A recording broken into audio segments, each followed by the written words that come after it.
Yo, what's up? It's your boy Tudor. Yeah, Got a special guest with me right now. Yeah. Introduce yourself tonight. Yeah, this little Wanda, straight east side, Harford Road, Addison, and Kenny stand up. Yes, Lord. So we got this interview, man. Raw and uncut. You know, some people might feel some type of way.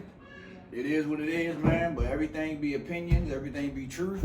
It is what it is. So we about to get right into these things. So let's start from the ages, I would say about 8 to 12. And let's go from like where you moved from, or what side of town you was on at that time, or do you remember any schools or that type of scenery at that age between like, I guess 8 and 13 you said?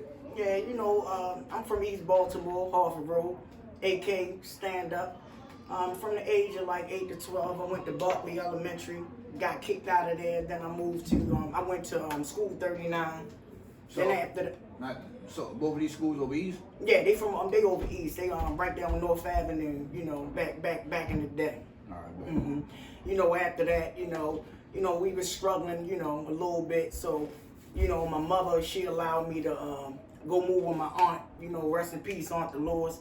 You know, she got into a real bad accident, so I ended up moving in with her, and you know, taking care of her at a young age. Oh, all right. With the legs, was that the leg situation?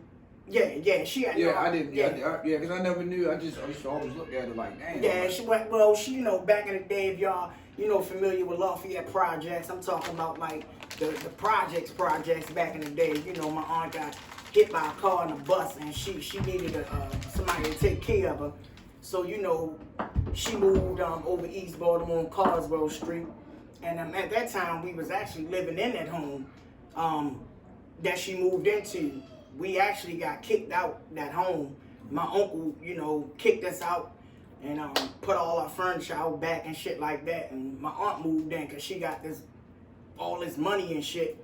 So let me ask you. So before you went with your aunt, was it a two-parent? I might say two-parent household, or was it just like one During parent? that time, no, it wasn't a two-parent household because my father, you know, ended up going to jail. So, you know, my mother, she was messing with this dude named Mr. Preacher. You know, may he rest in hell. And you know, she had divorced my father while he was in jail. Yeah. And So you what know, year was this? man, this was like, I say like 91, 90, some shit like that. Nah. My sister, you know, she went on up to Addison and Kennedy. She moved in with Nikki and Sarah and them, even though they still in their feelings. But you know, it's still love here. So rest in peace. I mean, not rest in peace. Rest in peace to the friendship. But I give a shout out to, you know, Nicole Richmond and Sarah Richmond and you know, them people. They really stepped in and took care of my sister. Did a good job. So we still talking all 90s. Yeah, we talking about all 90s. 90s. All right, cool. We talking about AK style. All right. So, you know, my aunt, she ended up moving on Carswell. At the time, like I said, we was staying in there. And my uncle kicked us out because my aunt moved in and she needed some help. So as a young age, you know, I decided to stay with her. And that's how she ended up taking care of me. Right. So you want to name what? Because I'm kind of curious now what uncle this was. Oh, it was Charles Taylor. My uncle Charles Taylor. Yeah. All right, so they yeah, like They called him all right, Bear. cool. All right, so I was doing some research, not too much research about you, but I guess we can go back a little bit too. I guess this would be middle school or high school days. What's the situation where the Lake Clifton days? Because every time I would hear a story about you with like the Lake Clifton days, it was kind of like they were saying like you was a bully or motherfuckers were scared of you or like shit like that. Like what was this like? I put it like this, you know. So nobody. I'm saying before that though, what age bracket now? Because we said we left from 8 to 13, right? So middle school was Like probably 15, 16, yeah. Lake Clifton went up. All right, so Yeah, they had went two on in up. there. Was it just a high school? No, it was strictly Middle? a high school. It was strictly a high school. I came from, I graduated from Harlem Park. Harlem Park, I was over west. At that time, I was still, you know, living with my father. You know, my father was, you know, a heroin addict at the time, you know, but he still, you know, made sure I ate and he made sure I was good. What had happened was a lot of people, like to this day, really couldn't understand what had happened to me. You know what I'm saying? Why did I leave west? You know what I'm saying? Or how did I get over west? And what had happened was how I actually really got over east. But I was there before. I was originally over east because we lived in a shelter right there on Harford Road. Right. So my mother actually ended up getting a place on Addison Street. So that's how we ended up there. Right. But how I ended up over west, you know what I'm saying, is that, the truth is the truth. My mother didn't want me no more. They took me away from her for child abuse. And she gave all her rights up to me. And my father said, no, I'm not going to let her go into the system. So my father let me live with him. He took his living room, made it out of a bedroom. Social service gave him, a voucher, and that's how I ended up with my father. Not to cut you off, because I don't want everybody to be like lost in the story. Because at first you say he was locked up. So that's what I'm saying. I'm trying to get, we trying to follow the timeline. Let me get the timeline. The timeline is early in Little Wanda. When I was Little Wanda, I say about 8, 9, stuff like that. Yeah. I was still living with my mother. I say about 11 years old, when we lived by March Funeral Home, is when shit started going bad. When my dad ended up going to jail, and my mother ended up dating a dude named Preacher. Right. And basically, nobody liked this nigga. You know what I'm saying? This was during the time my brother Ronnie, rest in peace, was still living. So Ronnie had to been like 16 at the time. I was like 14, 13. And Taisha, my sister really didn't want to, stay with my mom. So one day she rode her bike up Addison and she stayed with where she stayed at, and they took care of her. Like I said, the Richmonds, mad shout out to them. And then I ended up, moving with my aunt Dolores. You feel me? Right. Yeah, so that's how you ended. So because Aunt Dolores was over east. She was still over east.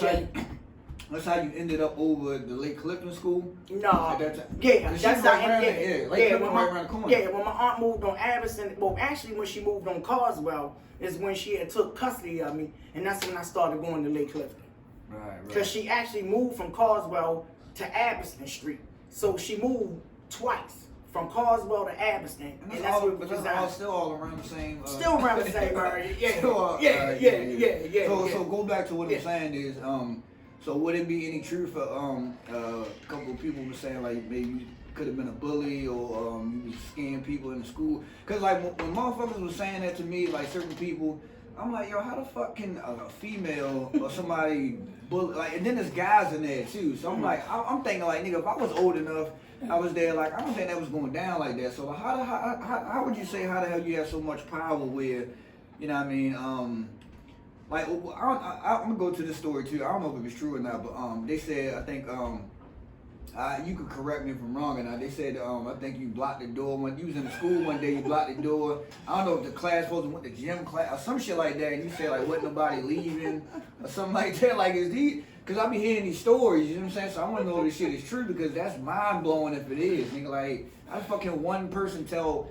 30 people in the class, like, nigga, y'all not going over, and ain't nobody do nothing or say nothing, though? Like, how all right, to make the long story short, you know what I'm saying? I was like a teenager crying out for help. My intent was to never bully nobody, you feel me? Right. It's that when you go through so much shit, you got a lot of shit going on in your mind. And instead of me, expressing how I felt, I learned how to do this. You feel what I'm saying? So at this time, you're gonna have people that try you. So it was this one young lady, you know what I'm saying? Though she had, I guess, a little bit more power than I did, But at the time, I was rolling with my Harford Road girls. Man, shout out to Sam, rest in peace, O'Keir, Keisha, all y'all motherfuckers, man. I love all y'all niggas. Y'all know who y'all are. Harford Road girls, stand up. So at the time, you know what I'm saying? I came in, I had a bad day. Yeah, it was about 30, 35 of them, and I said what I said. Nobody take no gym because I didn't feel like taking no gym. I didn't put no gun in nobody's head. I just said nobody take no gym because I had a headache that day and I didn't feel like hearing no fucking noise. So I shut it down. So what happened was they called my aunt. They told my aunt to please tell me to tell the gym people to take gym. So my aunt came down there with me. She told I had to tell everybody in the class, y'all can continue to take gym, and that's how they did. That's too much power for a kid though. I mean, it is what it is, you know what I'm saying? At that time, crazy, it was what it was, you feel me? Alright, so after the Lake Clifton situation, let's go to let me clarify one thing about the Lake Clifton situation. Let's make it very clear about Lake Clifton. No, I didn't graduate from Lake Clifton because I seen a couple of my homies up Morgan. And yes, I did go to Morgan. I did get my GED. But I think a lot of people, they still question it to this day what happened to me. Because I had just stopped going to Lake Clifton, like in my 10th, going on to 11th year. Mm-hmm. So a lot of people didn't. Now during this time, I wasn't staying with my aunt no more. The reason why, I wasn't staying with my aunt, because my aunt had a son. His name was Charles, and he had full-blown AIDS. And I was living in that house.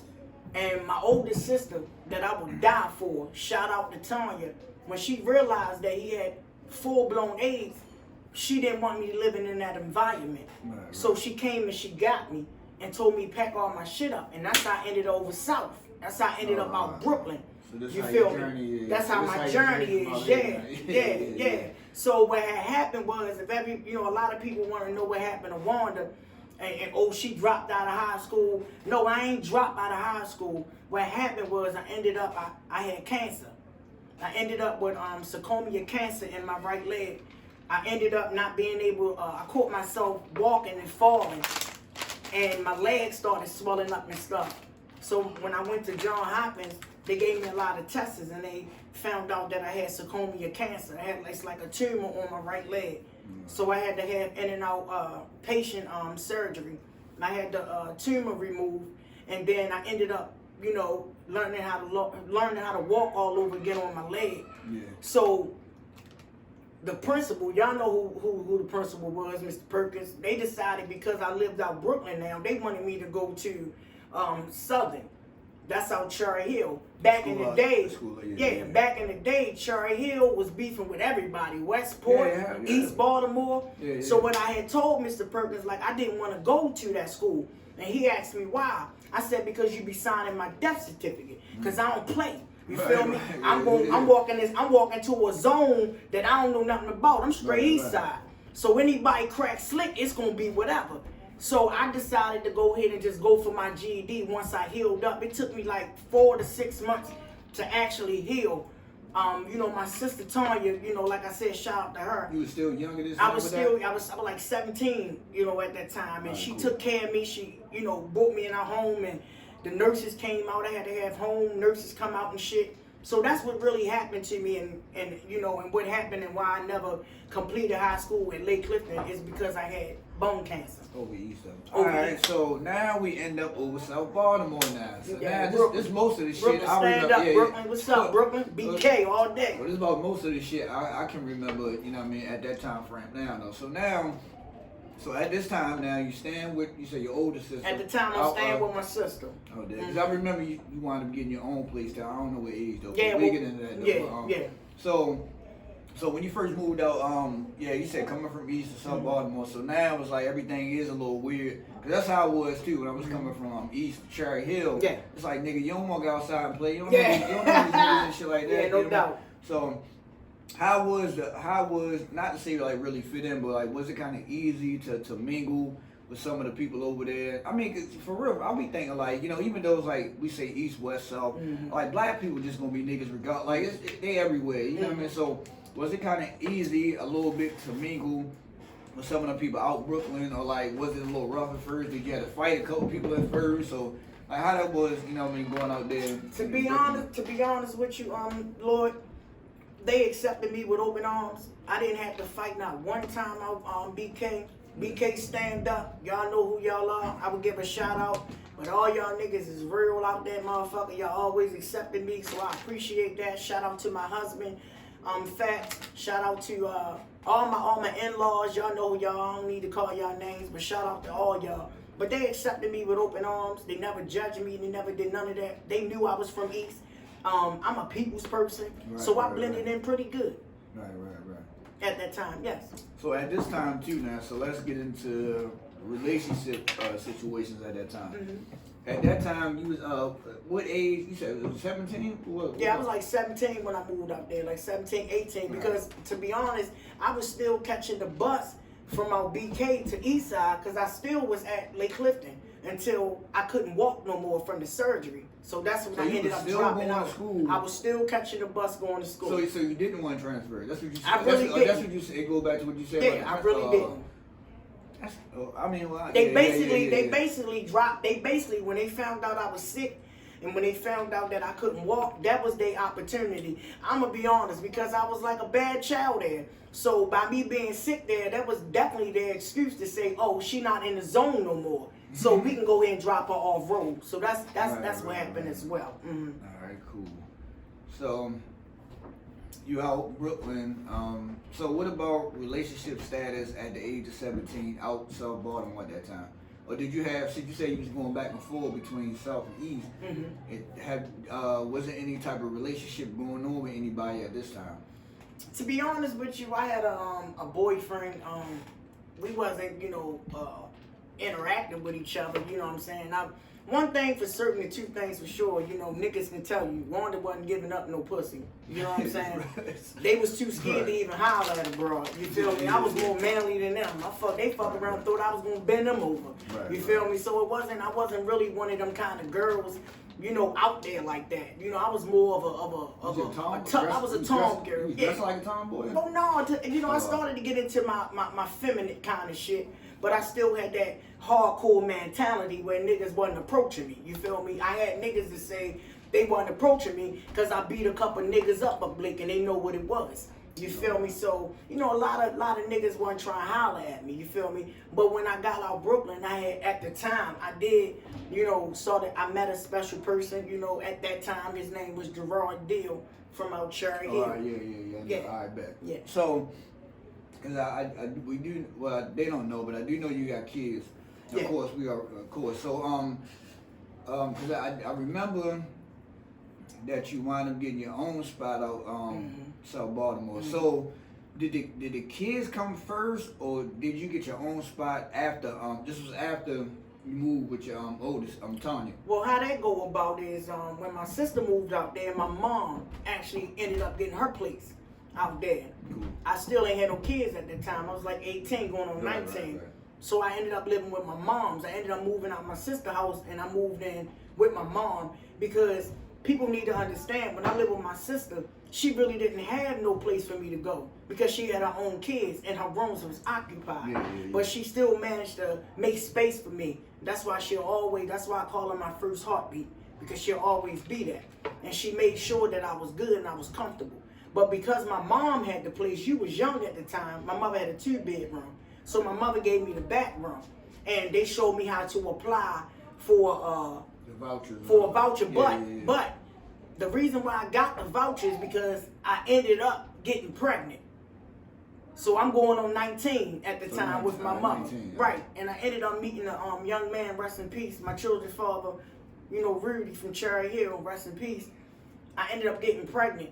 So I had my daughter, I say around about, when she was about 8-9 months, when I first got pregnant, I applied for a voucher and I ended up getting that place, which was 851 Glade Court. So that's how I ended up getting my own spot out there.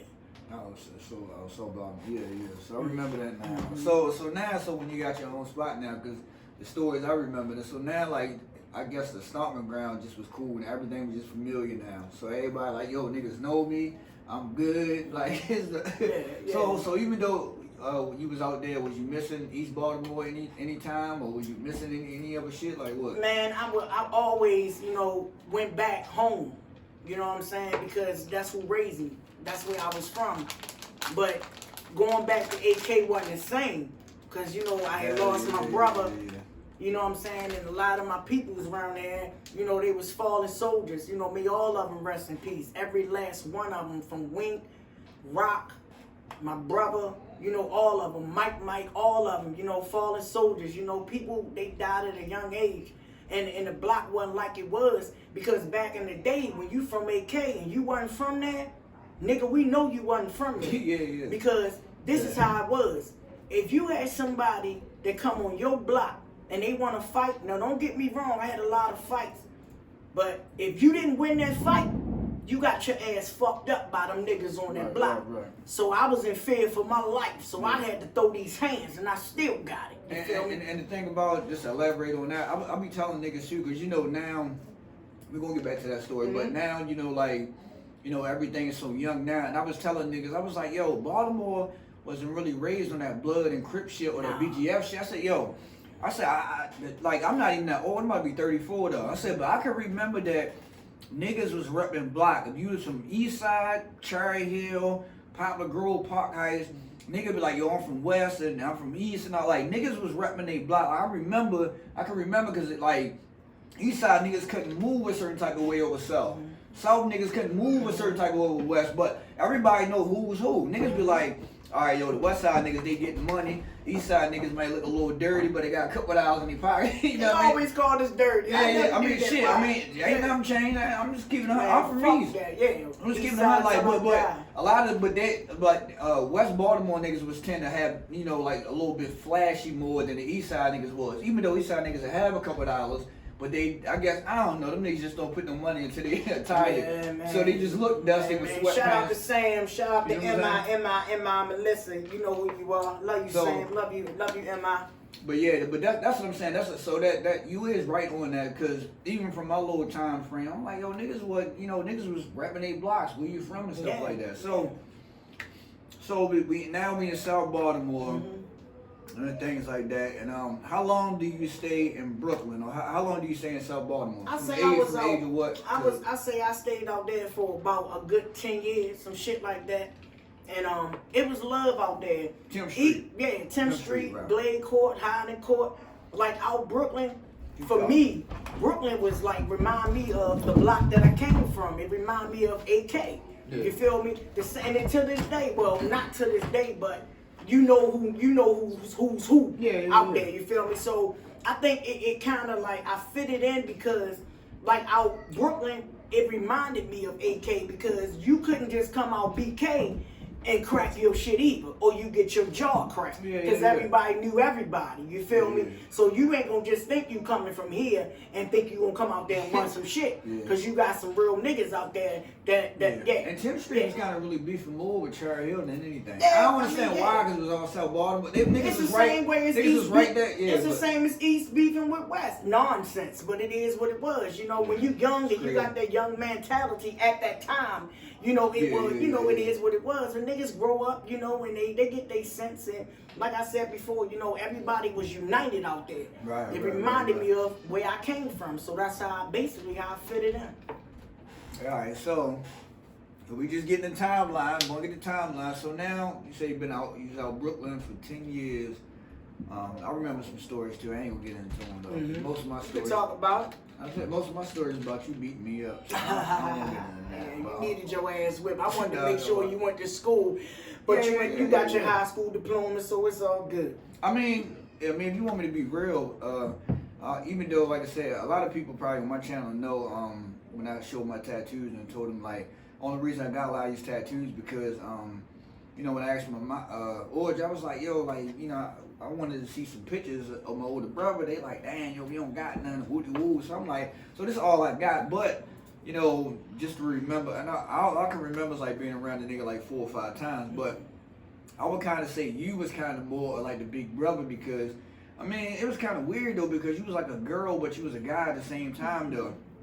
And I got into a couple fights out there. I remember, I'll never forget this. I was fighting one nigga out there, but you was like, yeah, nigga, you better fight this nigga or you won't come in the house and fight me. And I just try to start swinging and shit because, like, you know what I mean? That's just what it is. But, you know, like I said, you go through these things like that. So I'm glad that, you know, I went through stuff. I mean, you know, like, even though, you know, Origin them, they probably was drunk alcoholics. You made sure I went to school. Yeah.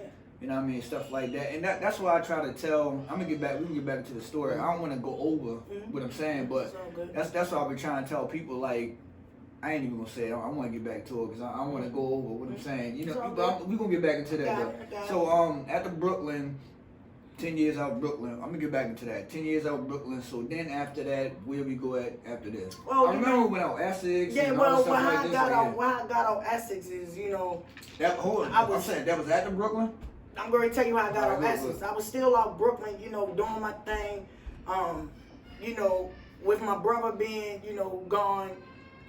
You know, that was at 95, by the way. Yeah. We did. I'm trying to get her to name all the dates. So, but that was in 95. Yeah, 95. When my brother, you know, died and everything. You know, I didn't know how to, you know, really deal. So the best way I knew how to deal was to pick up the bottle So, you know, I started drinking real heavy. You know what I'm saying? Oh, you ain't drinking at a young age? I started drinking at, like, to be honest with you, when Taisha used to live with the Richmonds, their mother used to always have a bottle of A&J. So we used to sneak, Miss Sylvia, we used to sneak and drink her A&J. And that's how I got hooked on to the shit. You feel me? We would sing and we would drink. She never knew at the time we was taking our shit, but as time progressed, she didn't give a fuck. So we started. What age you started? I started drinking at 13. So, you know, even in high school, you know, niggas know me to get faded. You know what I'm saying? That goes back to Lake Clifton? Yeah, it goes back to Lake Clifton. I was faded, you feel me? I was faded all the way till that. That's why you probably was zapping out. Probably so. Had a lot of shit going on with me, bro. That's why you probably was zapping out. Bitch, y'all ain't going nowhere, sit bitch. the fuck down. Yeah, like, that shit carried over to Brooklyn, you know what I'm saying? And I had that, you know, that stigma over my head. She a pretty girl, she rough around the edges, but she an alcoholic. But I don't think nobody understood what the demons I was fighting. You feel me? Yeah. It started from the age of 5, when I got raped. You feel what I'm saying? By a woman. So it started from there, you know, but as I got older, I wasn't, you know, I didn't have a voice. But as I got older, I had a voice. I started speaking out, you know, about my situation. But that situation that happened to me really fucked it with me. It actually affected my life until this day. You feel what I'm saying? Because at the age of 5, you really don't know why somebody would do that to you. You feel me? And then you get disciplined for something that happened to you. You feel me? So, you know, I started drinking real heavy out Brooklyn. That's actually how I actually met my children's father off a picture on the wall. Shout out to Clementine, Jack Street, my nigga. Hold your head up, I love you. But I seen a picture of Rudy on the wall. He was on a bike. This nigga, mind you, my children's father was in jail. I ain't know him from a can of paint. I looked on the picture and I said, yo, Clem, who this nigga? Yeah, oh, yo, that's Rudy. He locked up. I said, tell that nigga, I said, I'm going to holler at him when he get home. So one day, I'm sitting out on the front with a 5th. I'm getting ready to throw back. Just got it. Ain't even cracking. Tap, tap. I see some nigga ride past me, snatch my bottle out my hand. It's Rudy. No, yeah. That's how we end up meeting. And I said a couple months after that, that's how I ended up getting knocked up with my daughter Kira. You ain't say, nigga, what the fuck are you? I chased him down the street. I chased that nigga nigga down the street and shit. So that's how they ended up with that. Where was that? That was when I was living, it was South, when I was living with Audrey on Murban Court before I even had my police. We ended up hooking up, and he ended up moving in with me and my mother. And we stayed in my room until my place came through. Then we moved to 851 Glade Court. But he was out charging. He was out charging. So you told him to come. Oh, so he just like, yo, I'm about to come out there with you. I mean, you know what I'm saying? I got that, you know what I'm saying, that WAP. You know, so once I get, that's love then, I guess. Yeah, that was love. I had that WAP. So that WAP, you know, said, come on home. And, you know, that WAP made a baby. Made 2 of them. Yeah. So after that, so you said the Essex situation, and then after that, so what we going at now? Well, how we moved out Essex was when it was some section. This is after South Baltimore? No. What? When the last time I was out South Baltimore, I had my own spot at 851 Glade Court. Before I even, matter of fact, I was still living there, but I was out there, man. I was popping them E-pills, throwing E-pill parties. You know, I was 18 at the time, 19. I was living my life.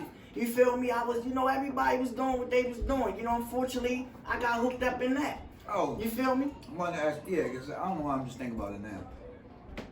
I remember me at the age of 9 and 10, I went with my dad and shit. I heard y'all still was out Brooklyn, though. I heard, it was Taisha and Tavon, and it was you and Rudy, I believe. Y'all was all staying with Audrey and Glenn. So at that time, because, see, I don't know none of the stories. I was hitting, Glenn and them was telling me, you know, they was it was wild out there, niggas was selling drugs and shit. Man, we not gonna go in what my activity was, but you know what I'm saying. I was out there. You feel me? So how y'all? So that's what I'm trying to figure out. So when I moved with my father, that was in 90. Hold on, 95. I was 10 and 9. No, wait a minute.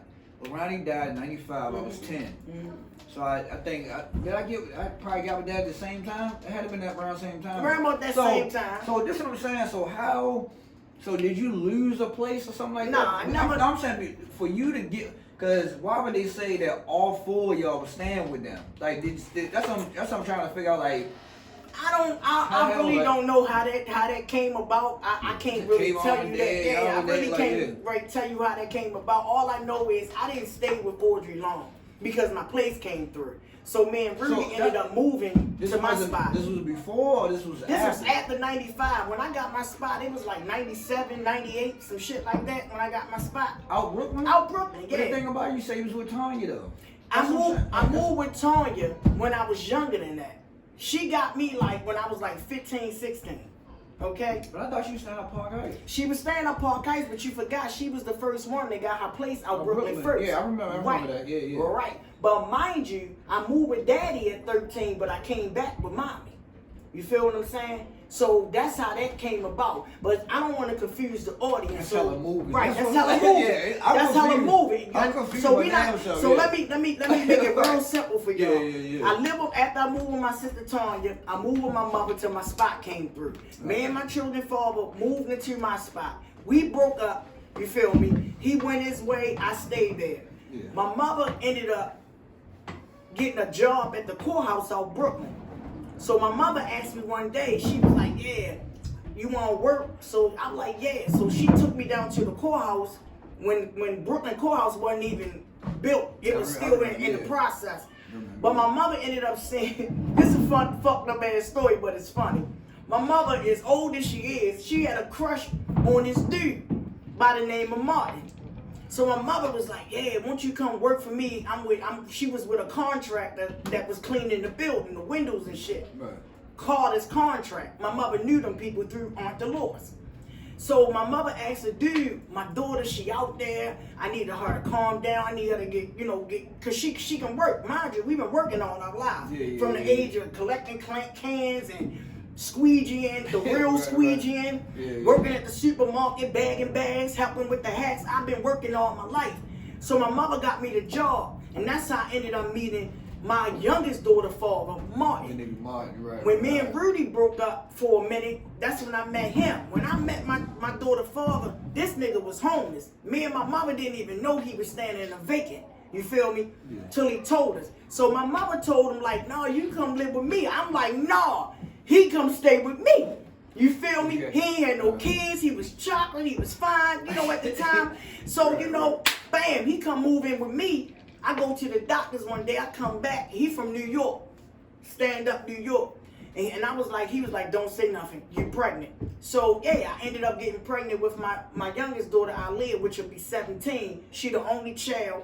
And he moved with me in the projects down there. Right. So at the time, I was still on the list. Mind you, my sister Tanya had just moved out of Brooklyn because that's when the MBQ vouchers, you bitches know about MBQ. She got an MBQ voucher, so she left. And when my sister left, I felt like my whole world was coming down because that was my backbone. Right. But then it got crazy because my mother wanted to know like, whoa. I want to get on the board. My mother ended up getting a voucher. She moved. So I'm the last one out that motherfucker. Mind you, I'm slowly getting my shit together. I stopped popping E-pills. I'm going to BCCC to get my GED. I ended up getting that. I ended up going to Morgan State for nursing. So niggas knew me out Brooklyn to go to college and do my nursing shit. You feel me? Right. So I'm out there at the time. I already had Phil. I already had my oldest daughter, Kara. You feel me? Their father always been in their lives. So I'm pregnant with Aliyah, which is the last one, the third one. Right. And me and her father, we was together or whatever. And I ended up getting my voucher. And nobody knew. I didn't tell nobody or none of that shit. I moved, and the next day when I got my voucher, and I ended up out Essex for 1 year. And that's how my life started over West, official, when I moved to Stanford Road, and I was there for 15 years, from March 05. Was the Essex thing, was the change, or that was the voucher, like, yo, you have to go out the county? No, to be honest with you, when I was out Essex, I had started working at Walmart, and, you know what I'm saying, her father started, being abusive. And my Aliyah father, yeah. He's a good man. Always had a good job, all that shit. But with my attitude and he got that New York swag, I ain't folding and he ain't folding. Right. I live next door to my little brother Raheem, godmother them, and I thought they was family. I can't go into the story about that because I actually lived with them years ago as well. They went behind my back and told the people that me and my children, my daughter father always fighting, and so they didn't renew my lease. So I had to move, and that's how I ended up coming back over west from March of that was fucked up. From March 05, and I was it was Muffy and them. I stayed there for 15 years, so I moved about 6 months ago. Right. Oh, so all right. So after the Essex, that's when the whole West Baltimore lifestyle. So that's why, because you don't want to. Because I be thinking about that too now. Like, why the fuck she always over there now? And like, is that comfortable for you and things like that? So now we end up to, I guess, today's world, right? Oh, that's the age now. So now we about to get to the real nitty gritty of what's going on. Like me and the fug up in this motherfucker. So cause this get ready to get comfortable. So I wanted to make sure I hit everything. I wanted to make sure that you kind of talked about everything, and you know what I mean, just get everything out your chest and all that. So now, let's go. Let me I'm feeling this drink right now. By the way, it's good. we had I appreciate that. a Mad Dog, a tea, and like some Black Watch. So that's what I got in the cup. I put some gummy worms up in there for the fruit. Right now, so I appreciate that. So let's get now, cause now, so let's go back to we got 3 brothers and Wanda, Ebony, what, 3 brothers, 4 sisters? 4, 5, 6, 7. 7 of us, or was it 8 of us? Mine was a Rolling Stone, so it's about. So let's we're gonna go. I'm gonna go back a little bit. Let's go to be raw and uncut. Like, don't be. I ain't gonna say be scared, but just like I just need to know because I don't know and they don't know. But let's go to, cause you got hella sisters. I guess we got hella sisters. So how I was growing up with other sisters though, did anybody get treated a certain type of way? Was anybody was like, nah nigga, you ain't getting this and all, like, was anybody selfish, or did the aunts or mothers treat this female this type of way? Cause I know it's hard, when it's like fucking like 4 or 5 females, and you know what I mean, like I know it'll be hard like that. I don't know because I'm a guy and shit, so I don't know, but I know the things about women, like women got triggers. Or like, you know what I mean, certain things will be happening like, damn, she got that, but I don't, you know what I mean? So can you break that down? Was there anything like that for y'all growing up, for you and the sisters? And just be honest with it, you know what I mean? I put it like this, we never grew up together. None of my sisters. We never grew up in the same household. My sister Ebony, as soon as she came out the womb, she was handed over to her father. Her father Marvin raised and her grandmother. My sister Tanya was in the household, but she ended up getting put up to her father, so he raised her.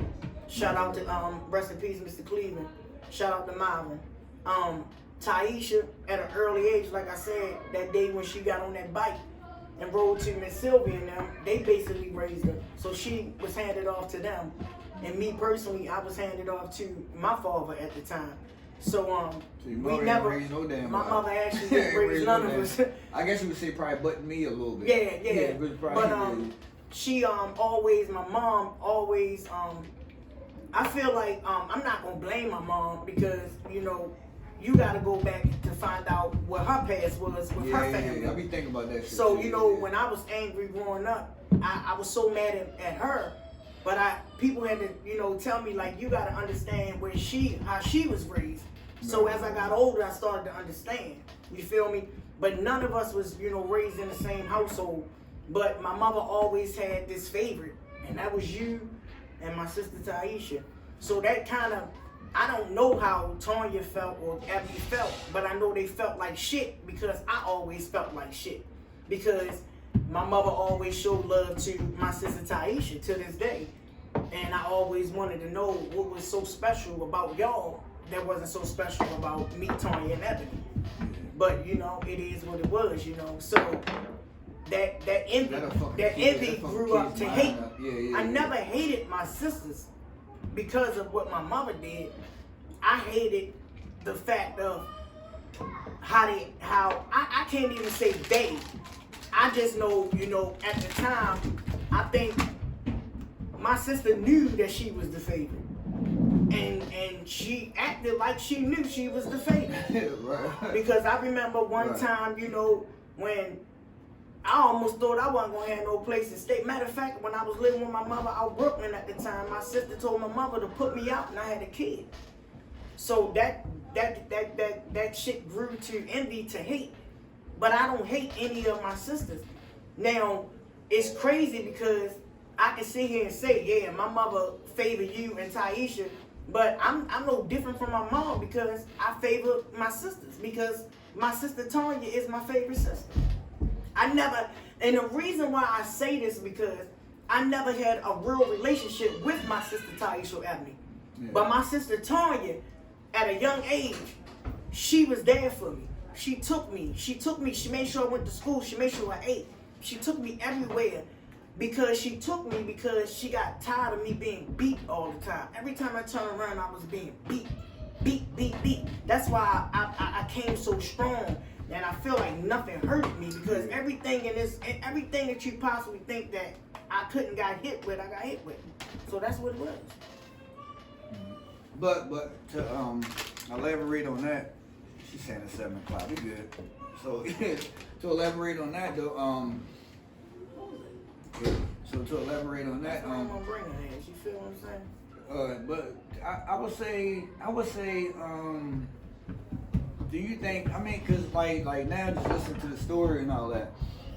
I would think you going through the story. Like for me, like I always told you, and like I don't be trying to sugarcoat. I don't be trying to, how can you say, make you feel big-headed or nothing like that. Like I always thought, like I mean, like I believe this too, man. Sometimes, like, cause I'm heavy into spirituality and God.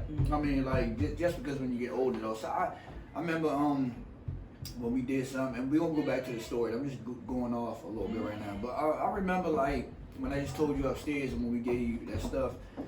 And I was like, you know, a lot of people from the kids and the family don't know that you actually used to be that nigga.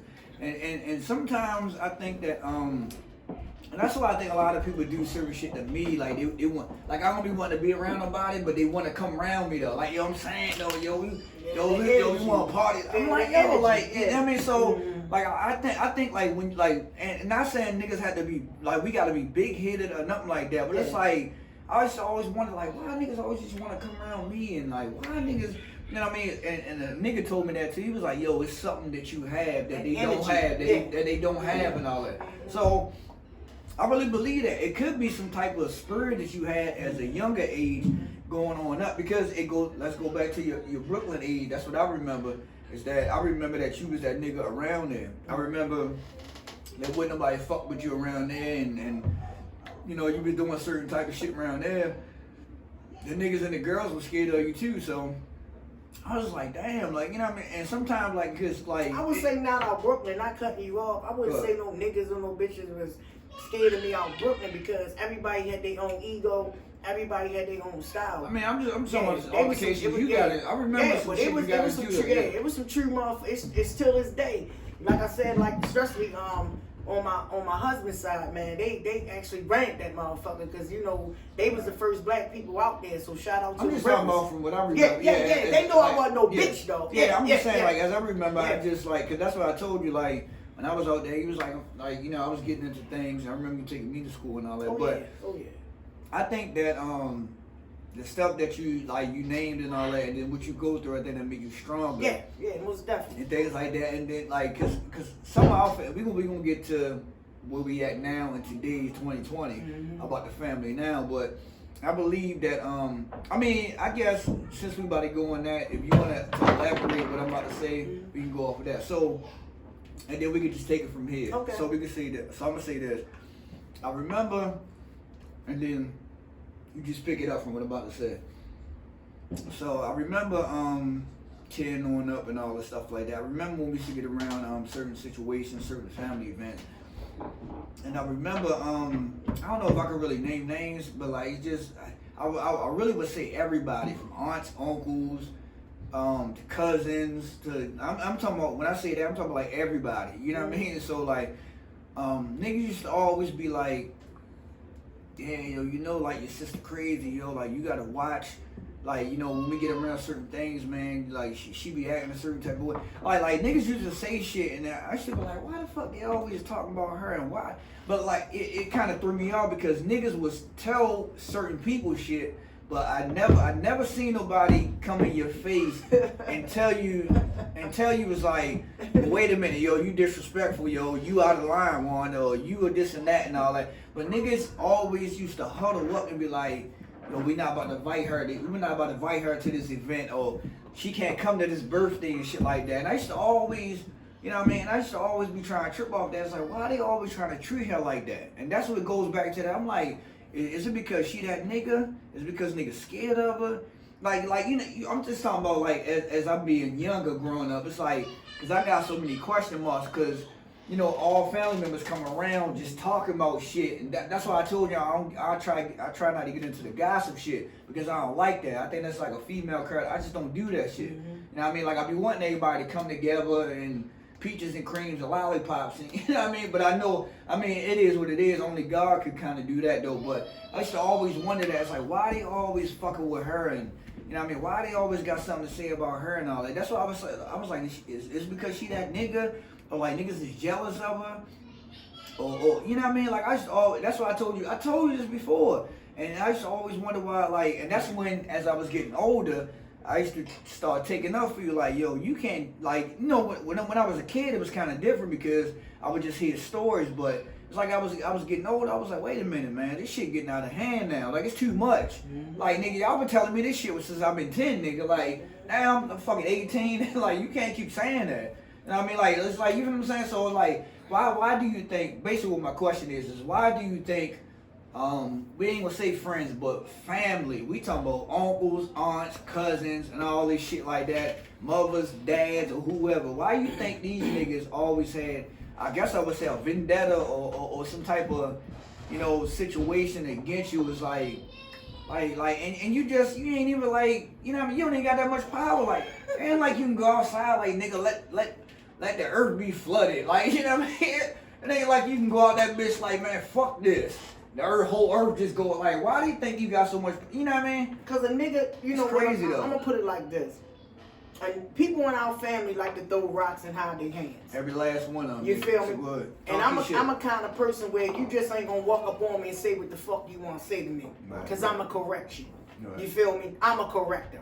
You feel me? And when I come around, I'm gonna put it like this. If you had to deal with me back in the day, and I'm gonna keep it 100, I probably wouldn't invite me to some of them parties too. Yeah, because when I was drinking, you know, back in the day, thank God that I'm not like that no more. Right. But I was beside myself. You know what I'm saying? I didn't know how to handle my liquor. And shit would escalate. Right. You feel me? But you know what I'm saying? The thing about it is, when it comes to me is the fact that I'm gonna call you out. I'm gonna say what it is. If I got a problem, I'm going to say what the problem is. A lot of people in our family is so fake and phony. You feel what I'm saying? Yeah, yeah. They do shit and they don't want nobody to know about it. Don't say this, don't say. See, I always been an open book. Right. Yeah, you feel what I'm saying? I knew I was an alcoholic. I knew I was popping pills. You know what I'm saying? I never was afraid of saying what I was doing. You feel me? Yeah. They say if you put your business out there, nobody can come back and hit you with it. So that's the kind of person that I was. You feel me? And sometimes a lot of fake motherfuckers can't handle the real you. Right. I've always been who I was. I'm never gonna change. So if you don't like who the fuck I am, then stay the fuck away from me. Don't say nothing about me. You feel me? Yeah, like, another thing, the way they act, because they know how to smack the shit out of them. They know how to put them in their place. You feel what I'm saying? And before they want that confrontation, before they wanted them hands, they'll go talk behind my back. You feel what I'm saying? It's a lot of shit that people said about people. If I tell the shit that people said about people, everybody in this motherfucking family will be in chaos. You feel me? So what they gonna do is they gonna hush the main motherfucking person. They gonna hush her. They not gonna invite her to nothing because they don't want no shit being spread. You feel what I'm saying? You feel? So they gonna hush the dove because they don't want him to bark. Right. So instead of me barking, they want me to go. No, bitch, I heard. That's what the fuck I do. You feel me? But you see, at the end of the day is that they ain't got to invite me to anything because they know I'm not coming. Right. You know, it gets to the point now when you've been through so much in your family on both sides, nigga, you don't want to be around me because I don't want to be around you. And I say this and I mean this very, very, very, very honestly. If I never see any of them motherfuckers a day in my life, I'm still gonna be okay. Because I don't get no phone calls from these niggas. Them niggas don't call me, man. And it's just built up stuff. It's built up shit. You feel me? I still, like I said before, if any of my sisters, any of my brothers got a problem, I'm always gonna be there. But if I never see any of them a day in my life, I'm cool with it, bro. And I just started feeling like this. You feel what I'm saying? You know what I'm saying? Like I ain't never lived with none of them. I'm gonna tell you the real. The only motherfucking one that I can call if I ain't got $5 in my pocket is my sister Taisha, my sister Tanya. They came through, but Taisha, I'm gonna be honest with you, she came through the most for me, cause I never really caught my sister Tanya. But everybody always say, why is Tanya the favorite? Why is Tanya your favorite? Because y'all have no idea what that girl, she took me from nothing and made something out of me.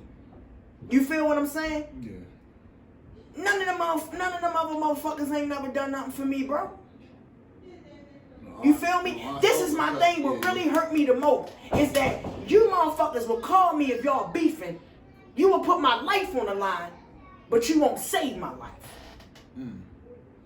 You'll call me if a motherfucker got a gun to your head and jeopardize my life.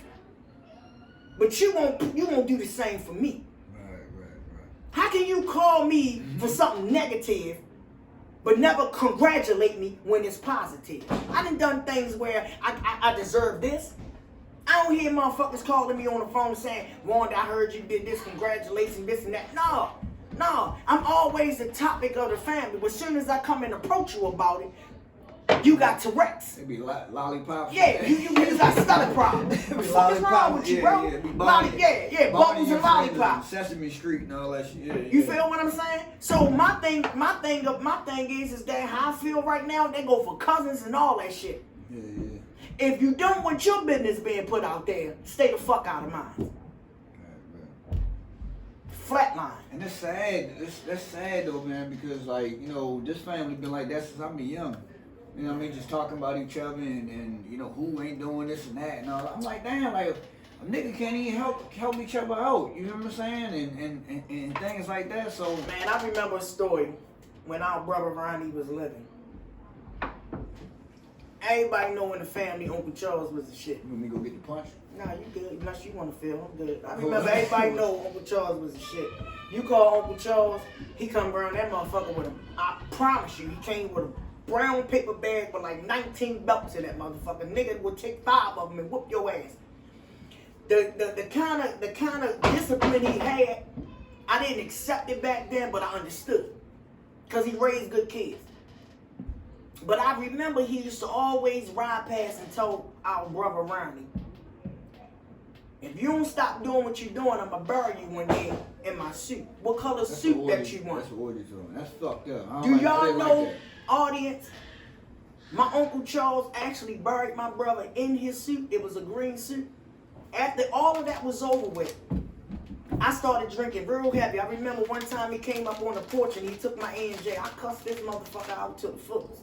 Your uncle? My uncle. I said, give me my motherfucking drink, nigga. Right. He wouldn't give it to me. He remembered that story because I know you probably won't see this. But you know I was telling the truth. He finally gave me I had a shorty A&J. And you know what he said to me? But he changed the whole narrative of how he said it to Ronnie, how he said to me. He said, you next. I'm going to have to bury you. And I said to myself, it'd be a call. You get a snowball in hell. If I ever think you're going to put your white suit on me the same way you put your suit on my brother. You ain't no prophet. So God came and he cleaned me up. Yeah. I'm drinking liquor right now, but see, the thing about it is with me, if I drink this today, my brother, my witness, I don't have to. God took that taste out my mouth. Yeah. I'm no sloppy drinking Wanda, none of that shit no more.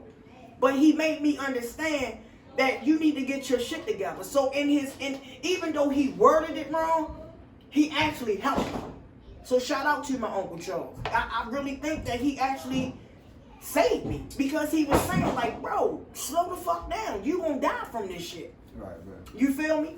So at the end of the day, you know, it was all good. You know what I'm saying? Like it was all good. But this family got so many fucking secrets that is crazy. So how you think, so since we end up in 2020 now, do you think is there any type of way to fix it, or do you think anything going to change, or you think it's going to stay the same, or how do you think, you know what I mean, you think you can do something? Do you think the older sister can do something? Like, I'm going to put it to you like this. Or is it with For the parents or the uncles? Like, I can't speak for nobody else, but I can just personally speak for myself. The way my sisters is carrying that shit, and the way they moving, I don't want no dealings with them. What you mean by that? You gotta break that down. You gotta meaning like, all right, like we gonna run them down. We gonna run them right. down. We gonna run down the line. Let's start with Ebony. Be honest, bro. Let's start with Ebony. Right. I ain't never even been to my sister's house. This your mid sister. That's my little sister. So it's a little, right, I never even been to her house, bro. She never gave me an invitation, but she been to mine. They sat at my grandson's birthday party and told me they had to go to another birthday party, but come to find out they was having something at her house. What did I ever do to you that you couldn't invite me to your house? I felt some kind of way about that. So I cut her off. But what hurt me the most is that my oldest sister, the one that I told y'all that I would die for, knew about. And she actually was in on it, saying, yeah, we got to get ready to go and this and that. So when the fuck did y'all two become so cool? Then you got my sister Taisha that's pregnant. Congratulations. You know what I'm saying? She got her own life going on. But the little shit, you know, it's a lot to it, man. So I just don't, for me personally, I love them. I love them from a distance. I won't be going to no baby showers. I'm not going to none of that shit. I wouldn't give a damn if it was a funeral. Don't call me because I don't want nothing to do with none of them. None of them, bro. I'm not coming to nothing. Don't call me or nothing.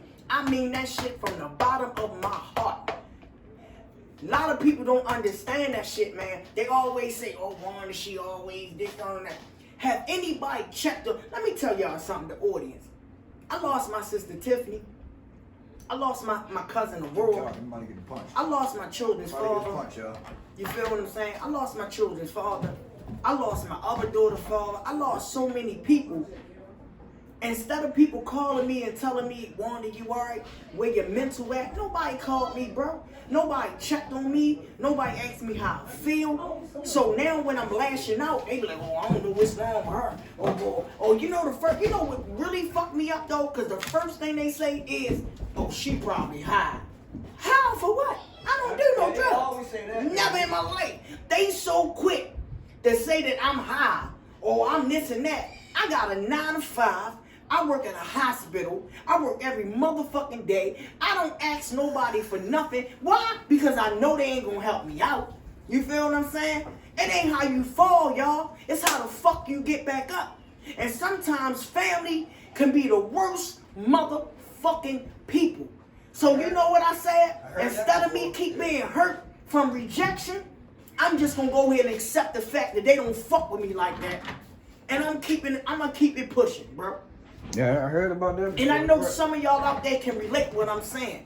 I'm what you call, if you've never known or seen the identification of a black sheep, here I am. I'm the black sheep of the family. And any one of you motherfuckers that got something to say, kiss my ass. Cause I'm done with you bitches. Now y'all see how I be on my channel? Suck and that's my straight ass, like bitch. this, bro. I don't want nothing to do with none of y'all. Where y'all think That I go get it from from? my father's side. That go from when my father died. I ain't heard from nobody, bro. My aunt and them don't call me. I got one favorite aunt, my aunt Janice. And sad to say it, I do not see. I don't even hear from her, bro. Talk to me, bro. I don't even hear from my aunt Janice no more. Yeah. You know what I'm saying? They use my daughter because she do hair. So they always over there. If she ain't do hair, I promise you, they wouldn't even be around her. So you saying that's that fake phony ass shit. The father's side and the mother's side. Both of them. Fuck all both of them, Both bro. of them phony as a mother. Fuck all both of them. And if anybody else die, if it ain't me, I already got my shit written out. I lost my mother-in-law recently. Like, nobody actually called me and asked me how I feel. How you doing? How I'm doing. Like, I got hit real hard 2020. Right, Do you think that I'm a cry? Do you think that I'm gonna sit up here and walk around this motherfucker like the world ended? Nah, nigga, I ain't gonna never be mad because you don't wanna fuck with me. Cause at the end of the day, I don't fuck with y'all. Period. Let me ask you, so do you think all the special people that we kind of loved and missed was the ones that passed away, like Auntie Lois, Charles, and I miss my aunt, man. Loving, yeah. I miss my cousin, Aurora. I miss my children's father. But at the end of the day, I got a wonderful husband. My husband, man, is my backbone. I might get on his nerves. I ain't perfect, bro. Right. Because you know what? Let me tell y'all something. Let me tell the audience something, man. Coming from where I come from, bro, and I'm married. I've been married for 5 years, yo. From the day that I got married, I never knew how to love my husband. I'm training and I'm asking God to guide me how to love my husband, bro. It be times where he don't even know what the fuck I be thinking or what the fuck I be saying. Right. Because he a humble nigga. My husband come from a family-oriented kind of family. If you dial 1 on his phone, 9, and you do something to him, I promise you all 3,000 of them motherfuckers gonna fucking answer. Because he come from that kind of family. I used to come from that kind of family. I come from when I dial 1, I'd be surprised if the trash people pick the fuck up. So what I realize at the end of the day is I got a husband, I got my kids, that's all I need, bro. Yeah. That's all I need, bro. You feel what I'm saying?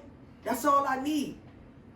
My family fucked up, yo. And they so quick to call out me, my flaws. Yeah. But if I unlock all them motherfucking back doors of the trash that they gotta throw out, they would not like me. Ain't that right, Tyra Jackie? Yeah, you start pinning out people's business, yeah. They feel some type of way about that. I still love you, Devin. Yeah. So, I can say, we can say this, because I'm going to start asking everybody this when I do interviews. When it's all said and done, you pass away, your spirit go up into the sky or wherever you go at. Yeah, this is my 3rd cigarette. That's how stressed I be sometimes, my nigga. So when we say when it's all said and done, you know, when you pass away and your legacy and privacy and things like that, what do you want people to remember you by? And you know, man, I guess you could say, have you enjoyed your life, you know, so far, or what's the future of it? But, you know what I mean, like, I guess you would just walk me through a little bit of that. It's like, when it's all said and done, what you want people to remember you by, and, you know what I mean? Because I tell a lot of people, too, I say, hey, man, even though we got the Bible, the Quran, and stuff like that, I try to tell people to write their own Bible. So I try to tell people, like, I got the book of Lute, you had the book of Wanda. You know what I mean? Bible means basic instructions before leaving earth. You know what I'm saying? So what would you want your Bible to be when you leave this earth? You know what I mean? Because like I say, you wouldn't want nobody to tell your story. It's like, how would you, you know, when you leave the earth, how would you want people to remember you and you know what I mean? Things like that. The book of Wanda. The book of Wanda would be, or the book of Wanda will be called Unfinished Business. And the reason why I say this, because I'm going to tell y'all something. When I was 13 years old, I remember this poem that I wrote. It says, I've done my best, I've done my worst. Please help me, Lord, to make it work. I'm feeling up and I'm feeling down. But as long as I know that you're around, I've replaced my feet on solid ground. A peace of mind is all I need, is to keep the peace in front of me. For it won't be long, I will stay strong to expect the things that I've always longed. Sometimes I'm weak and feeling bleak, but I ask the Lord to keep me on my feet. But I've done my best and I've done my worst. I was 13 years old when I wrote that. And the meaning behind that it is, and the reason why I say the book will be called Unfinished Business, is because I'll be 42 years old next month. I haven't really been nowhere in life, like outside of Baltimore. I'm so afraid of moving. I'm so afraid of doing things. Man, I never even really took my kids nowhere because the life that I went through and the effect that it has affected on me. Like, I don't go nowhere, bro. Like, I'd rather stay home. You know what I'm saying? Than go out. Yeah. And my kids, they always ask me, like, well, Ma, why we can't go here? Why can't we go there? Or people say, why you ain't get no therapy? You know, it's easy said than done. You feel me? Like, I always tell my kids that I love them, but how can you love something if you've never been loved? You feel me? I've never been told I love you. You know what I'm saying? Let's keep it 100. My mom just told me she loved me, what, a couple years ago?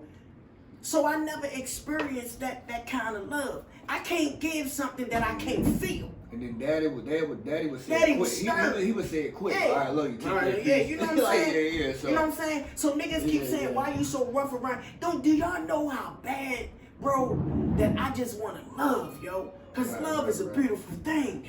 Like, I want to go out. Man, it hurts me. I go on the internet and I see families, they having fun, and in my mind, I'm like, damn, I wish that was me. But how can I can't be that because I don't know how to be that.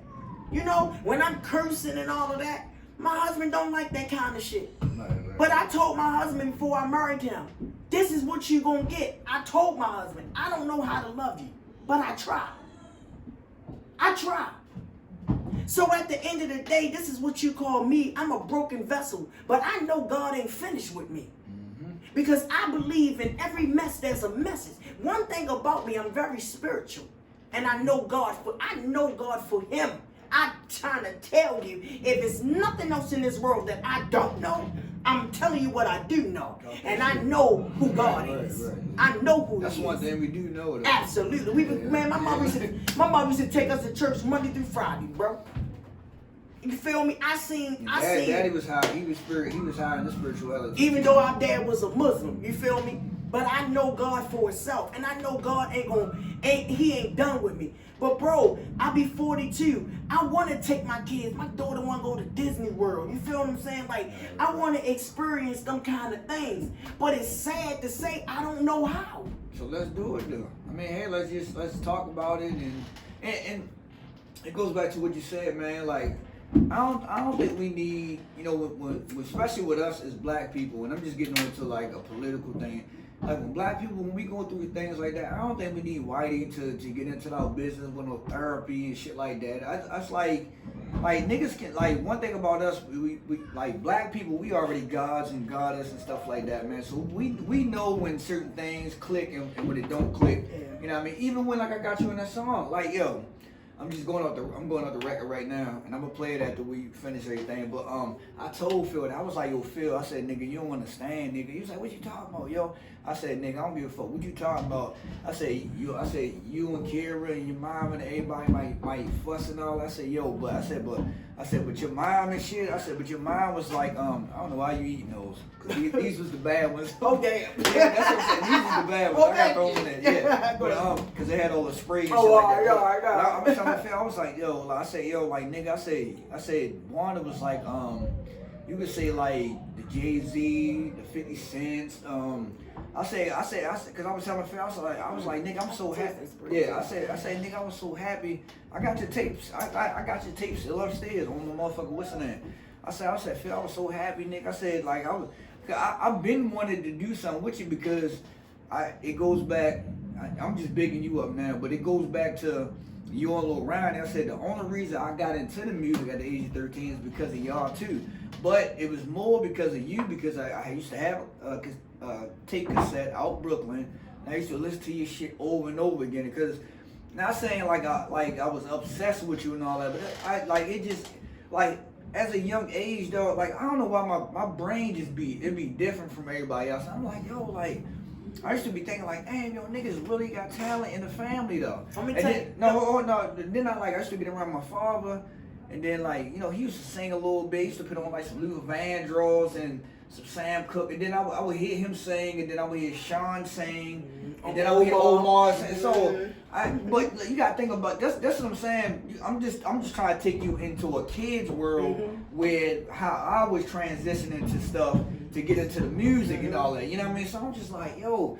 And then I used to always hear about like, well, shit, you know what I mean, let's get Wanda to sing at the funeral. And you was singing at everybody's funeral, nigga. Like everybody could think about it. It was like 10s, 20s a funeral. And I'm like, why they always, you know what I mean? So I used to listen to you and hit the notes. I'm like, damn, yo, that's what's up. So people don't even know this. I'm just saying it now. People don't even know this though, but because everybody just know Todalute. But it really wouldn't be no Todalute or Absolute or anything if it wasn't for that. You know what I'm saying? For me to getting into that because, and to be just tapping into like, yo, somebody in the family nice. You see what I'm saying? Appreciate that. You know what I'm saying? Somebody in the family know how to do something. And it's like, and then it goes back to, well, we can get into that because I think you skipped over there, but I was heartbroken when you told me, and you could elaborate on that more. I was heartbroken when you was like, yeah, yo, I was trying to, do talent shows and shit like that, yo, and niggas ain't even come support this shit and all that. And I'm like, yo, that's why like when I threw that tape on, that shit had me crying. I was in the room crying. I'm like, I really understand it because, me being Todalute, I noticed that more strangers supported me more than the family did. You might have Ty, Orgy, them came through, maybe a couple people though. But it's always more strange. Like, what's up, Lute? What's up, Shorty? What's up, baby? And I was like, that's crazy. So I can only imagine. And you a singer. Like, it's different from a singer standpoint. You know what I mean? Like, when nigga like, yo, I just want your daddy. I just want you to come. Nah, I'm cool, man. I'm getting high. You know what I mean? I can imagine back in them days, them niggas choose drugs over the kids. You see what I'm saying? I can imagine that. So elaborate on that more. You know what I mean? Because niggas don't know that you got talent. That's why I'm going to play, after we finish this, I'm going to play the song though. Y'all heard it before though, but I'm going to play the song though. But just elaborate on that more though.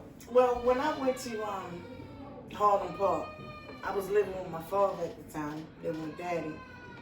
And I had a sponsor / manager. And what age group this was? I was like 13, 14. Right. And I sung at a lot of talent shows. And I actually won. Second place. I never went third place. And I was going against, and I also was a dancer. I used to rock with the Almighty, shout out to the Almighty Mickey, shout out to the CBS girls, shout out to Cause and Effect, shout out to all the the dancers back in the 90s. K-Swift. Yeah, all if you don't mind. But I used to dance with them. I used to have the black sequence jacket on with the sequence hat. Matter of fact, our manager was Donna from No Audition. Shout out to Donna from Shout out to No Audition. Lord was a marching band back in the day. Yeah, I used to, do the you was dance. in marching bands? No, I used to be the lady Miss Donna. The New Edition marching band. Marching band. East Baltimore. Yeah, I remember that. Yeah. That was West Baltimore. Don't get it twisted. It was West Baltimore. No yes. Edition? No Audition was West. No, because Marley became. It's West. That's West, baby. Yes. Don't get it twisted. They West Side all day long. No Audition. Yes, the No Audition but West Side. Okay. So who was the East Baltimore? Who was the East Baltimore marching band? You had the Go Getters and all that. I'm 41, so I don't remember all of that. But they was definitely West Side. But the lady Miss Donna in No Audition was our manager. So, but let's get back to that's the dancing. Exactly, you wrong. I say No Edition marching band. That was East Baltimore. Okay, but they had a West Side too. They always was West Side. Yeah, they practiced at the State Center. They practiced at the State Center. But that was my dancing days when I used to go with the Almighty Mickeys. Shout out to Bernard. So you was in the marching band too? I went in the marching band. The lady Miss Donna in the marching band was our manager. Shout out to Anthony Jeter, all of them. So let's go back to the singing when I was 13. Right. So I had a sponsor and a manager, and she always used to book me with talent shows, and I sung it. I sung at all these talent shows, and I would come home with all these trophies, and my father would never acknowledge them. He never knew what they were. He never knew where I've been. Like he really didn't even know that I was gone. When I started singing, I was living with him, and I was really good. Singing Regina Bell. When I was in Harlem Park, I was singing in. I used to always just sing. Right. And my mother never came to not one talent show. My father never came to not one talent show. And I used to always come home. I had like 15 trophies, like winning.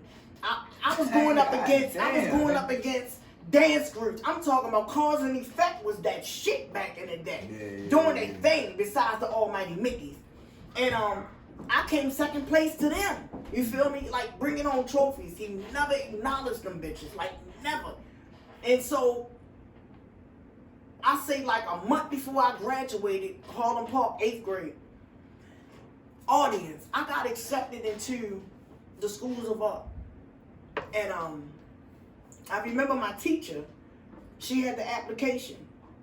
She told my father, after she graduated, I just need you to sign her off. I got her from there. My father never showed up at my graduation. My mother did. My brother Ronnie did. You did, because you was a kid. They had balloons and shit. But my father never signed that paper because he had full custody of me. And I never went to those schools of art. After that day, I said I would never sing again. But I ended up doing funerals, like singing mad funerals. Yeah, that's all I remember, right? Yeah. Churches and stuff like that. Yeah. But I just wanted to, say, parents, if you have a child that got talent, don't overlook it because they could be somebody. You know what I'm saying? Like, my brother would tell you, I don't sing no more. I don't like to sing no more. I'm not no Patti LaBelle, no Whitney Houston, but I can blow sing. it up. I can blow it up. Yeah. You blow it the best one. I just never had the support. So, that's what happened with my life as far as singing. I just never had no support. So, I gave it up. And to this day, it fucks with me. But I believe God had maybe another purpose because I started doing hair. That's how I survived. That's how I ended up making my own money. Having 15 people here doing hair. Shout out to Kalia. Used to always, I remember Kalia, man, from Lake Clifton. Shout out to you, Kalia. I couldn't afford really to get my hair done with her because I was charging like $5, $10. And I remember she always used to work at a shop. Her name Kalia.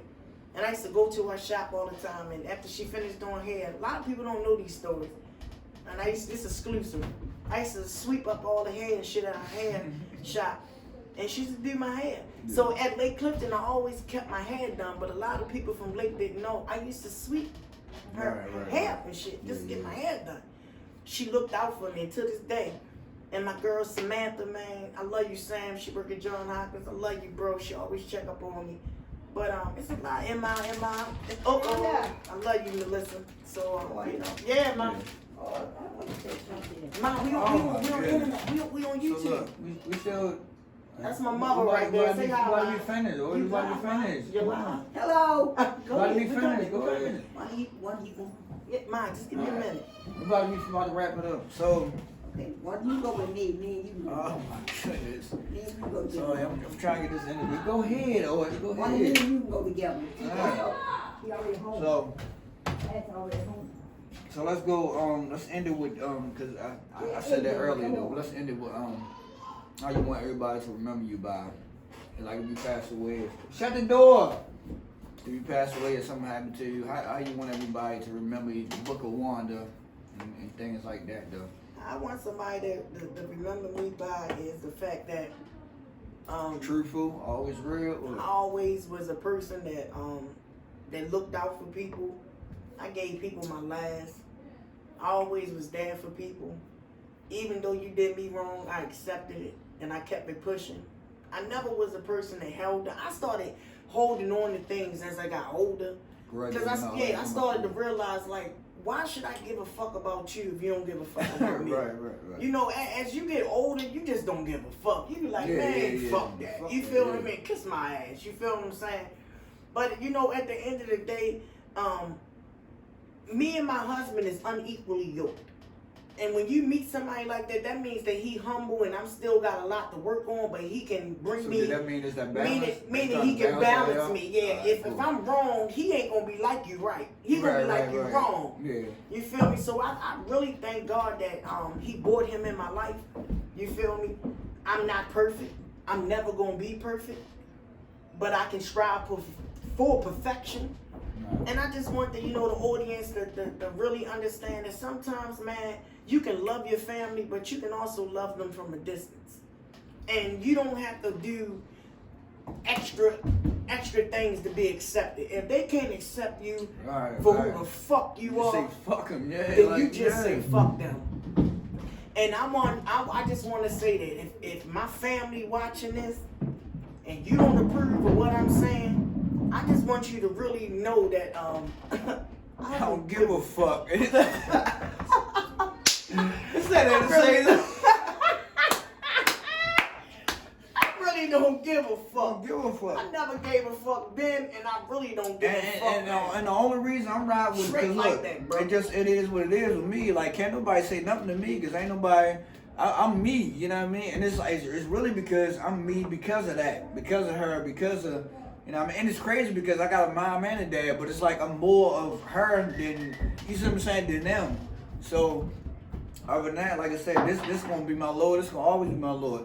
That's why I was telling her before we even had this interview. I kept looking at the door and shit because, like, it's just like I don't know. I felt like she was Santa Claus coming through the door. Like I was just trying to make sure that she was gonna come because I really wanted this interview because the family members and friends or whoever know her have to know these things. You know what I mean? That's what I'm saying. It's like I told somebody that too. I said, yo, it's always good to get this shit off your chest to take it to your grave because when you take it to like niggas be dead. Like if you take some shit to your grave, niggas ain't gonna know what the fuck you just feel. I just want them to know, yo, like the shit y'all been doing lately. I'm not gonna even lie. Not even lately. No, It's the shit been y'all since been doing, period. Yeah. That shit hurt me. It has hurted me. Everybody. It has affected me. Yeah. The talking behind my back, laughing in my That face. shit gotta stop, yo. All that shit, man. If you can't, I feel like if you say you love me and you feel like some shit that I'm doing wrong, approach me. If you feel like I got a problem, don't talk about me, help me. Right. You feel what I'm saying? Because I don't know how to deal with certain situations properly. I just know one thing: drink or get high. Not that kind of high. Or to beat you the fuck up. Or beat you the fuck up. Or stay to myself. Yeah, But instead of talking about me, if you really truly love me, help me. Right. But see, y'all kind of help is not the kind of help that I fucking need. You feel me? Because that shit that y'all do is some fake ass shit. And she talking about the father side. Both Just to let sides. y'all know, he talking about the mother side. So That's what I she want to talking make this very Before we end clear. this, that's what she Yeah, I talking want to about. make this very clear. And I mean this with every vein in my heart. I ain't got no problem with none of y'all. My father's side or my mother's side. But I'm honestly asking y'all, stay the fuck away from me. Keep my name out y'all mouth. Yeah. Don't invite me to nothing because I'm not coming.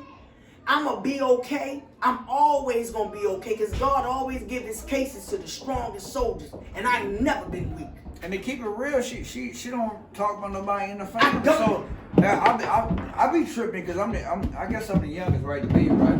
So I be tripping. It was like, why niggas? It goes back to what I said. It's like, why niggas always got her dick in her? We can say it like that if you want to keep it 100. Why niggas always got her dick in everybody's mouth? Like, why? I don't. That's a thing that I would never get. Like it been like that since I'm a little. It's like, why niggas always talking about her and. I don't know, man. Like that's how I know. That's why I was telling her. That's how I know that you that nigga. That's like the same thing with God. Just like niggas was crucified this nigga. Like nigga, you can't do no miracles, nigga. You can't hit a sick nigga. Fuck you. Everybody just keep talking about a nigga. Nigga, fuck you. I don't give a fuck about you, nigga. Remember this. And Remember this. If it's the last thing that I ever tell any of you motherfuckers, my husband always told me, and we gonna end it like this. I'm gonna keep you marks in the dark. And if you don't know what the fuck that means you never let a nigga know what you thinking. I'm always gonna be Wanda. I'm always gonna remain It ain't Wanda. gonna change. And ain't nothing gonna change about me. If you don't like how I like it, move, shut the fuck if up, you don't bitch. like how the fuck the way that I roll, stay the fuck away from me. I'm actually begging you motherfuckers, stay the fuck away from me. I don't want nothing to do with none of you niggas. And that's how I feel. I gotta get up and I gotta get down. Play that shit. So thank y'all for watching the interview, man. You know what I mean? We're about to end it with this song. Gotta make sure it connect first. Y'all niggas really need to check your own shit, man. And you wonder why shit ain't going right in your life because you too busy worrying about what the fuck going on in Y'all mine. like the interview? Leave some comments, man. Let me know, man. This is my big brother, big sister. we always gonna be good. No matter, I know my brother. That's my Lord, man. It's gonna reach the world. That's why I said. That's why I used to be mad. Yourselves, I used to be mad because like she probably never understood that though. Now I could tell her now though. But I was like when me and her maybe used to argue. Cause this is the only one. This the only girl that fucking stabbed me in the neck and yeah, I stabbed him in his neck shit like that. Yeah, but like I used to be mad because I was like, yo.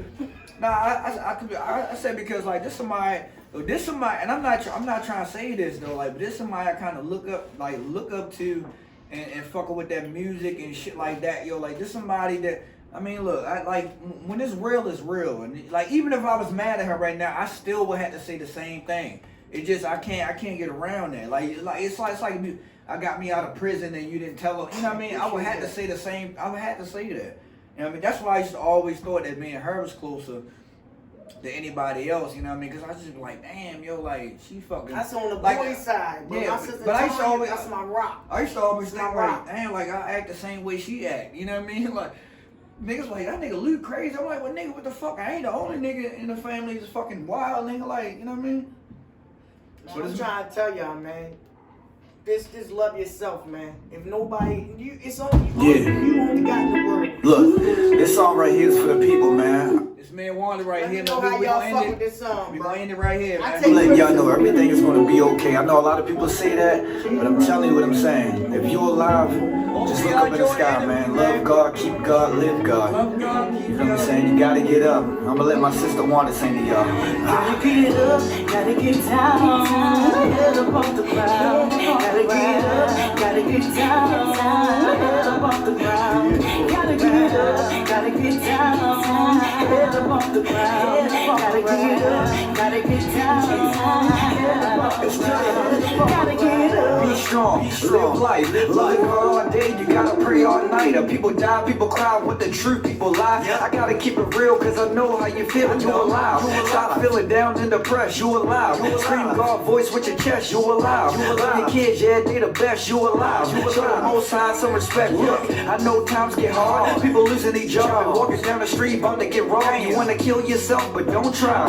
Love God, read His word, you won't die. Listen to me, God walk, God talk. God can do a lot of things if you just use your heart. Never break down, never give up. Let God work, I pray, cause I gotta get up. Gotta get down, head up off the ground. Gotta get up, gotta get down, head up off the ground. Gotta get up, gotta get down, head up off the ground. Gotta get up, gotta get down, head up off the ground. Gotta get Think about the past, we think about the future. Every black man not trying to shoot you. No, put the guns down, we living this fun now. I hate to see my people doped up on the ground. Let's help and do what's right. The devil try to keep us down, but we gon' fight, you know. Look at the spirit, not the flesh, because we glow. All the money, all the jewelry, that's for sure. We need music just like this. Before people go crazy, start slitting their wrists. The kids show no respect, call their mother. If just believe, everything will get fixed. Why wait till somebody die? Why wait till somebody cry? Why wait when we can help live? We gotta love one another. Sisters and your brothers, fathers and the mothers. Love like no other. Yeah, we gon' do this right. We gonna keep God first and fight the good fight. Yes. yeah. If you know what I'm talking about, I gotta get up, yeah.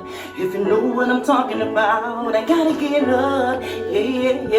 If you know what I'm talking about, I gotta get up. That's my part, Lord. Yeah.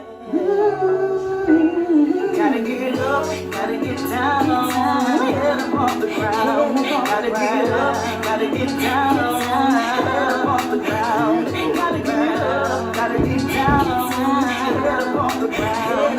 Gotta get up, gotta get down, head up off the ground.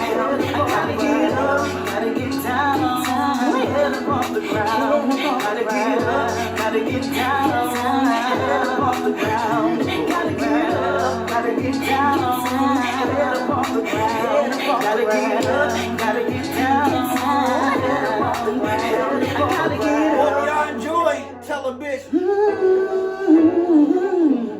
Hope y'all enjoyed the interview, man. Peace One out, love. man. One love. Love y'all, Keep man. God first. We out of here.